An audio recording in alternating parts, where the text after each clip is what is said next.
तीस्ता सितलवाड़ की गिरफ्तारी का मतलब यह है कि हिंदुस्तान में मानवाधिकार का काम अब अपराध माना जाएगा। हिंदुस्तान में अब इंसाफ की लड़ाई को जुर्म ठहराया जाएगा। क्या अदालत ये कह रही है कि कोई भी चीज़ जो 15 साल तक चलाई जाए वो किसी दूसरे मकसद से चलाई जा रही? 2004 में तो सर्वोच्च न्यायालय ने गुजरात सरकार को आधुनिक नीरो की उपाधि दी थी। कहा था कि गुजरात सरकार को हिंसा में लिप्त लोगों को सज़ा दिलाने में कोई दिलचस्पी नहीं है, जबकि निर्दोष लोग मारे जा रहे हैं। यह सर्वोच्च न्यायालय की टिप्पणी थी।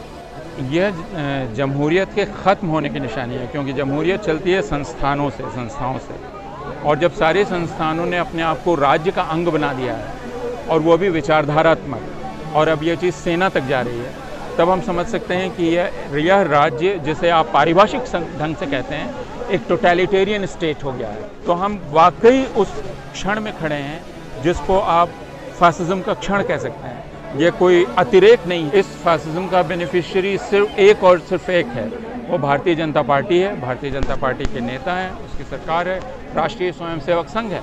इसके निशाने पर सबसे पहले मुसलमान आएंगे, ईसाई आएंगे, फिर दलित आएंगे, आदिवासी आएंगे, हिंदू भी आएंगे। लेकिन अभी हिंदुओं को लग रहा है कि उनका और भारतीय जनता पार्टी का हित एक ही है।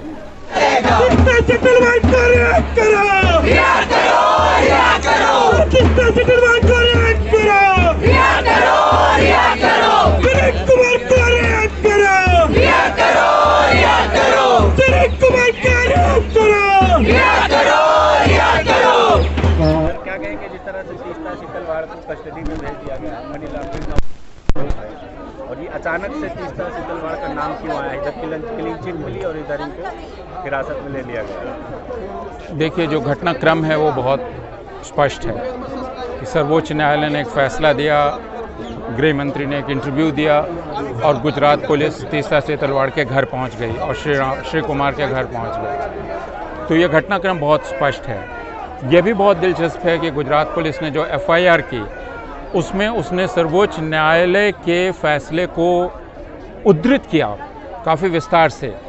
तो ये प्रश्न है कि इतनी जल्दी कैसे गुजरात पुलिस ने इतना लंबा फैसला पढ़ा, उसमें से जो प्रासंगिक अंश थे वो निकाले, और अब गुजरात पुलिस ये कह रही है कि सर्वोच्च न्यायालय के निर्देशानुसार वो ये काम कर रही है, जो उसने ATS गठित किया है।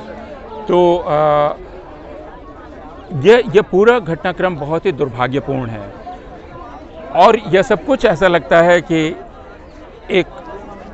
आप एक नाटक होता हुआ देख रहे हैं, जिसमें एक आलेख है, जो लिखित आलेख है, क्या चीज़ कब घटित होगी। तीस्ता सितलवाड़ की गिरफ्तारी का मतलब यह है कि हिंदुस्तान में मानवाधिकार का काम अब अपराध माना जाएगा। हिंदुस्तान में अब इंसाफ की लड़ाई को जुर्म ठहराया जाएगा। हम सारे लोग ये जानते हैं कि इंसाफ की लड़ाई काफ़ी लंबी चलती है। लोग 8 साल, 10 साल, 15 साल जेल में गुजारते हैं, उसके बाद निर्दोष भी साबित होते हैं। क्या आप ये कहेंगे कि 15 साल उसका लड़ना एक साजिश है? क्या अदालत ये कह रही है कि कोई भी चीज़ जो 15 साल तक चलाई जाए वो किसी दूसरे मकसद से चलाई जा रही है? उसका मकसद कुछ और है। तो क्या अदालत खुद ही भूल गई है कि इसी अदालत ने, सर्वोच्च न्यायालय ने 2004 में क्या कहा था? 2004 में तो सर्वोच्च न्यायालय ने गुजरात सरकार को आधुनिक नीरो की उपाधि दी थी। कहा था कि गुजरात सरकार को हिंसा में लिप्त लोगों को सज़ा दिलाने में कोई दिलचस्पी नहीं है, जबकि निर्दोष लोग मारे जा रहे हैं। यह सर्वोच्च न्यायालय की टिप्पणी थी। जिन लोगों के लिए वो लड़ रही हैं, उनमें से ही कुछ लोगों ने आरोप लगाया। 2013 में याचिका डाली थी। यह तो बहुत ही आसान है, जिस प्रकार का दबाव है, क्योंकि उसमें सरकार कटघरे में है। सरकार अपने सारे साधन लगाएगी, गवाहों को तोड़ने में, गवाहों को टिकाना, गवाहों के टिके रहना, आखिरी सीमा तक जाना। ये एक बहुत बड़ी जद्दोजहद है, जिसको सिर्फ मानवाधिकार कार्यकर्ता जानते हैं कि किस प्रकार धमकियां दी जाती हैं, किस प्रकार घूस देने की कोशिश की जाती है, किस प्रकार उनके समुदाय के नेताओं का इस्तेमाल किया जाता है। इन सब चीज़ों से मानवाधिकार कार्यकर्ता रोज़ाना गुजरते हैं। गृह मंत्री अमित शाह का कहना है कि किसी दहेज के मामले में किसी हत्या के मामले में ही जब कोई मुकदमा करता है और उसकी तरफ से मानवाधिकार कार्यकर्ता खड़े होते हैं, तो हमने ऐसे मामले देखे हैं जिसमें खुद उसने जो शिकार थी उस पर मुकदमा कर दिया जो उसके लिए पहले लड़ रहा था, क्योंकि उसको तोड़ लिया गया। तो आपको उन दबावों को समझना पड़ेगा जो दबाव राज्य सरकार के खिलाफ लड़ने के चलते पैदा होते हैं। सर, सुप्रीम कोर्ट भी आपको लगता है कि दबाव में है? मैं ये नहीं कह रहा हूँ कि सर्वोच्च न्यायालय दबाव में था, मैं तो कह रहा हूँ कि सर्वोच्च न्यायालय ने खुद फैसला किया और यह ज़्यादा दुर्भाग्यपूर्ण है। पॉलिटिकल चुप्पी को कैसे देख रहे हैं? पॉलिटिकल पार्टियों की जो चुप्पी है, इस तरह के एक्टिविस्टों के गिरफ्तारी, जिन्हें मुख्य धारा की पार्टियां कहते हैं वे खामोश हैं।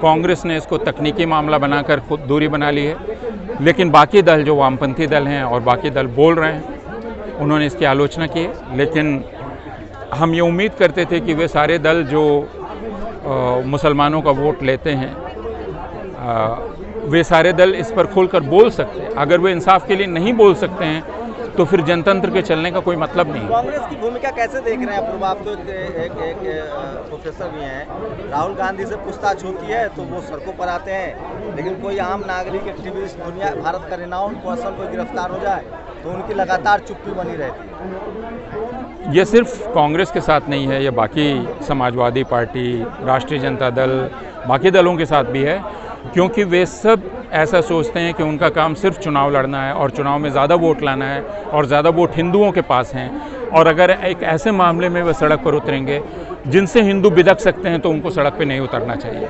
तो ये सिर्फ मामला कांग्रेस का नहीं है, ये मामला कांग्रेस, समाजवादी पार्टी, राष्ट्रीय जनता दल, राष्ट्रीय लोक दल, सबका ही मामला है। अब एक और सवाल, तमाम इंस्टीट्यूशन इससे पहले आप देखें 2014 से पहले तो कहीं ना कहीं से गैर बराबरी, असमानता और तमाम चीज़ों के खिलाफ आवाज़ आती थी, चाहे वो CAG हो, चाहे वो CBI हो, इनकम टैक्स हो, ED हो। सुप्रीम कोर्ट में बहुत सारे सो मोटो नोटिस होते थे, सो कॉज होते थे।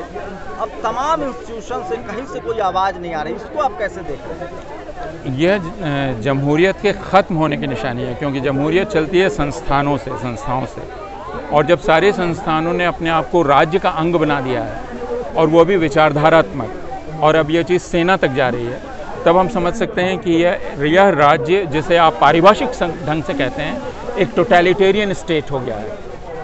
और टोटलिटेरियन स्टेट, या उसको आप दूसरे ढंग से फासिस्ट स्टेट भी कह सकते हैं। तो हम वाकई उस क्षण में खड़े हैं जिसको आप फासिज्म का क्षण कह सकते हैं। ये कोई अतिरेक नहीं है। तो बेनिफिशियरी कौन है इस फासिज्म का? जाहिर है, आप देख रहे हैं कौन बेनिफिशियरी है।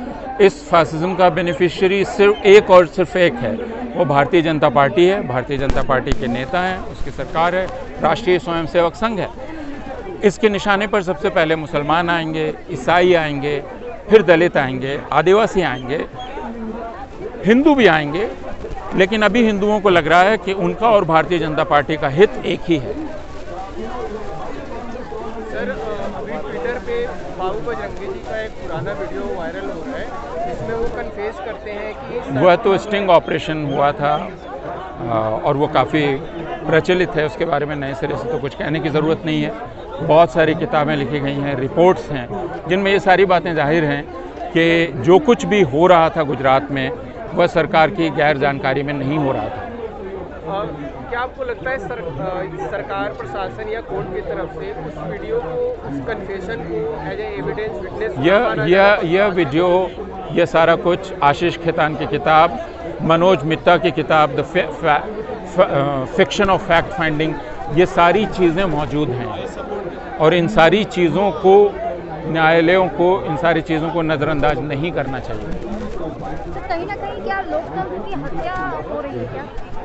अब इस तरह के शब्दों के कोई मान ही नहीं रह गए हैं। लोकतंत्र की हत्या या कुछ, लोकतंत्र के लिए संघर्ष चल रहा है, वह जैसा भी चल रहा हो वह ज़्यादा महत्वपूर्ण है। जर्मनी में जाकर प्रधानमंत्री कहते हैं कि हमारे देश के अंदर लोकतंत्र है, डेमोक्रेसी है। हाँ, अगर लोकतंत्र का कोई निशान है तो वो ये है जहाँ हम खड़े हैं, यानी लोग अभी भी लड़ रहे हैं। लेकिन अगर राज्य की तरफ से देखेंगे तो जनतंत्र समाप्त है।